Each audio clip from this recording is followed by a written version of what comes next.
Alexander তার মৃত্যুশয্যায় অনুরাগীদের কাছে বিশেষ তিনটি ইচ্ছে প্রকাশ করেছিলেন। এই তিনটি ইচ্ছে হল, প্রথমত, তিনি বলেছিলেন তার মৃত্যুর পরে তার কফিনবদ্ধ দেহটি যেন চিকিৎসকদের দিয়ে বহন করা হয়, এবং এর মাধ্যমে তিনি এটাই বোঝাতে চেয়েছিলেন যে কোনো চিকিৎসকই কখনোই মানুষের মৃত্যুকে আটকে রাখতে পারে না।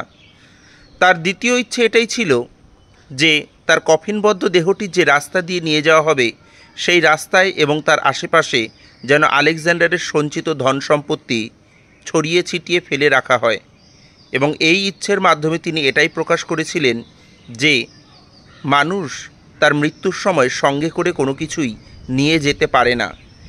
এবং তার তৃতীয় ইচ্ছে এটাই ছিল যে কফিনের বাইরে যেন আলেকজান্ডারের হাত দুটো বেরিয়ে থাকে, অর্থাৎ তার মৃত্যুর পরে তাকে যখন কফিনবদ্ধ করা হবে তখন তার হাত দুটো যেন কফিনের বাইরে থাকে, এবং সেই শূন্য হাত যেন কফিনের বাইরে ঝুলন্ত অবস্থায় তাকে নিয়ে যাওয়া হয়।